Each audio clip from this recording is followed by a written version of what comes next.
within Uganda's Bwindi-Impenetrable forest, a groundbreaking census is underway. Conservationists are counting two of the world's most fascinating species, the mountain gorilla and the chimpanzee. Join us at the Highland Travel Show as we explore this critical initiative and the dedicated individuals working to protect these incredible creatures.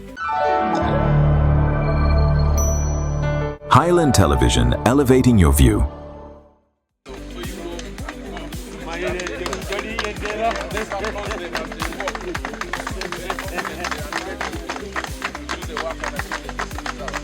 The 2025 Bwindi-Sarambwe Mountain Gorilla and Inaugural Chimpanzee Census is a collaborative effort between the Greater Virunga Transboundary Collaboration, the International Gorilla Conservation Program, IGCP, and a coalition of conservation organizations. The census aims to provide a scientifically robust estimate of the mountain gorilla and chimpanzee populations.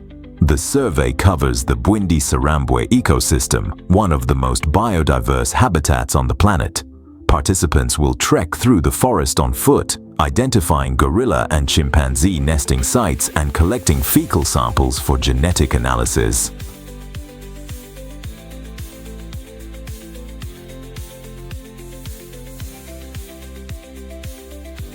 We have identified all of them, so right now we are going to start sampling.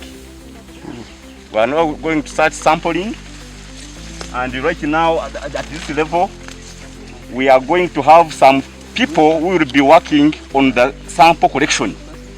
And the first thing to do, they will first put on gloves because we don't want to be contaminated. So people who are going to be sampling are requested to put on gloves first. Team doctor, field team doctor in quotes, not a real doctor, but for this moment a doctor. Then he will be having an assistant, then also another helper. So right now, as we see, they are putting on gloves, hand gloves. Go over.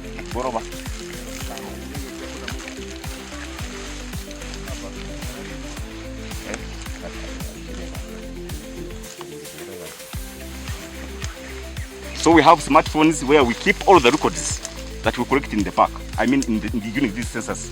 Okay. So we have two people who are responsible for entering the data. We will be doing here in the smartphones. Maybe by now, these people they are now preparing to enter information, which the doctor and the assistant will be telling them concerning this sample we are going to collect. To measure, we will do some measurements to identify the size or the age group of that individual that's slept there. So we determine the age by measuring the dung. Okay. So if we get the measurement, then we say this is maybe a silverback that slept there, or another female, or a baby, like that, by measuring the dung. As great stakeholders of wildlife conservation, and we are here because we want to do good. We want to do good for conservation. And when you do good, you actually feel good. When you do good, you feel good. And when you feel good, you do good. Yeah? Yeah, that slogan? When you do good, and when you feel good, you do good. So I am glad that we have joined each other as partners in conservation to do good for the wildlife resources that have been put in our care. This is great, and it's the way to go. Because even according to Sustainable Goal number 17, partnership is critical.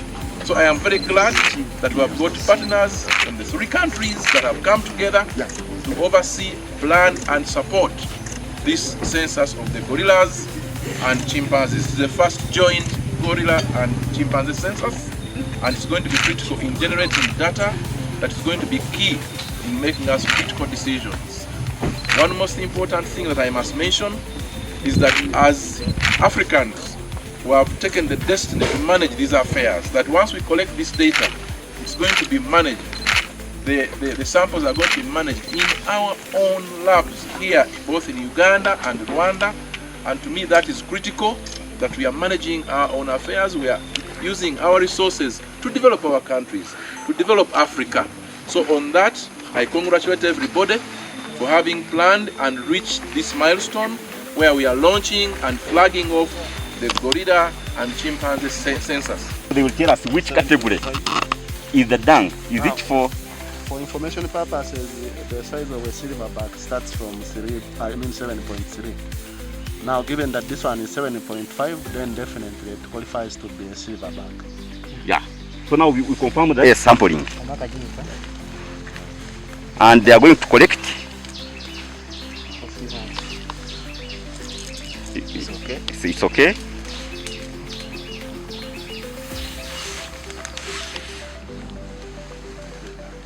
So the sample they are collecting right now, that is going to be put in this tube, it is meant for genetic.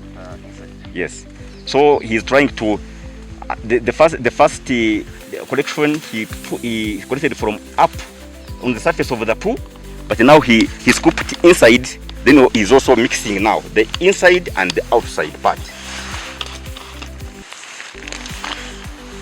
And we ensure that we make the size of the pool to be equivalent with the size of the bean. You know the beans that we eat. So I assume this is the size of the bean.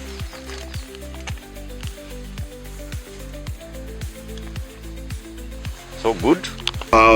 One of the benefits of the census is it's helped us to determine the status of the mountain gorillas by knowing their numbers, their health, and also because census is more broader, we collect a lot of data and information that help us in now developing strategies on how to conserve the mountain gorillas. And this has been conducted for several years, and it has always helped us to come up with new policies as well as new general management plan, because all this information that we collect feed into the whole the processes. So that is one of the biggest advantage that we can get from the mountain gorilla census. For the first time, chimpanzees in the Bwindi-Sarambwe landscape will be systematically counted. This initiative highlights the importance of holistic primate conservation. So the first and foremost thing that we are looking out for is know where the chimps are and possibly know their distribution, and start thinking about how we can, through these interactions, when we establish them very well, how to manage the conservation, especially the health factor.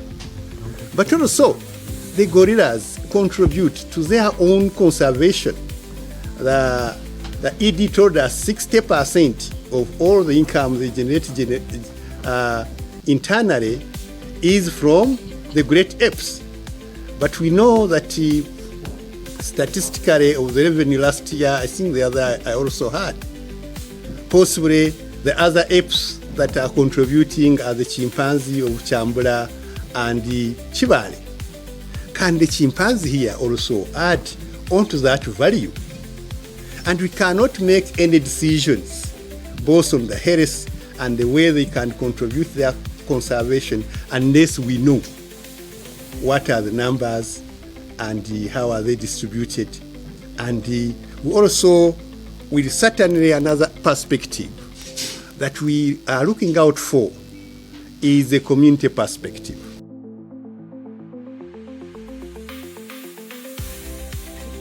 What does it mean? First of all, we need to understand that it shouldn't be different. We are advocating for transboundary collaboration. It means unity, it means interconnectedness. It means effective conservation and ecological integrity across the board. So I don't think that it will be any different. We are speaking about, though we have borders, but we are speaking about the same primates. So for me, it's more to do with sustainable development. It's more to do with regional stability. And I cannot emphasize the role that the field, heroes, and now I like to call them heroes because I used to think it's foot soldiers. But after seeing what they do and the sacrifice, they put in, being away from the families, going into the unknown, because nature is nature. I sincerely think that it's a lesson learned. Personally, as a chair of GVTC, I've just joined recently. Sometimes you read things and you believe it's just theory, but when you get on the ground, you see the enormous, efforts put into anti-poaching, law enforcement, as he was saying, it's about planning, but how do we plan? We need these people, to go out there and do the work. So, Rwanda, Uganda, DRC, it's all the same, if you look at it. It's all about the mountain gorillas. It's about, community, being, coming together, to produce something sustainable. It's about a legacy. It's about the youth. It's about people understanding that you can coexist, with the wildlife. You shouldn't have some resistance. It's possible. This is proof of concept. Mountain gorillas, with their iconic thick fur and gentle giant nature, are a symbol of conservation efforts in the region. COVID struck in 2020, and this delayed the census that was supposed to be conducted in 2023 because we did the last census in 2018. We are proud that we did not lose any gorilla and other vulnerable primate species.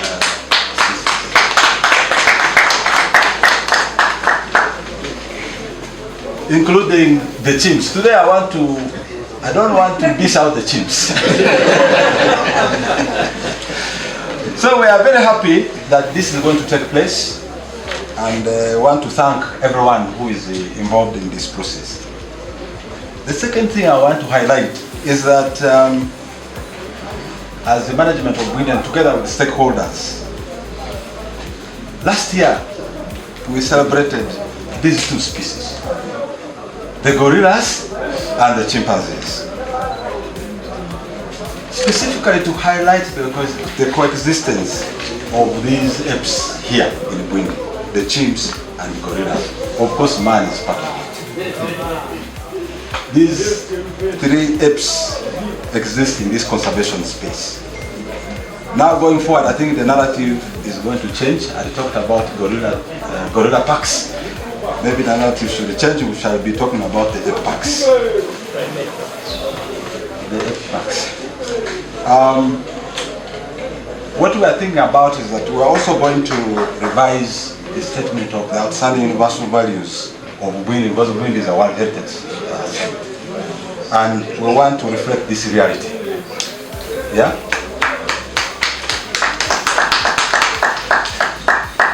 The third, which I want to highlight, is that this is an opportunity for establishing the baseline of chimp population.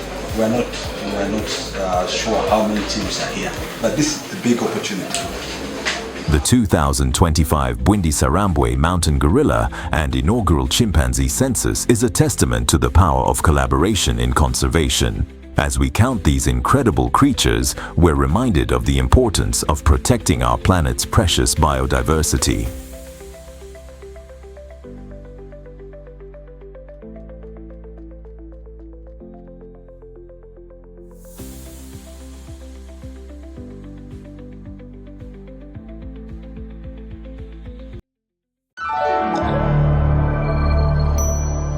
Highland Television, elevating your view.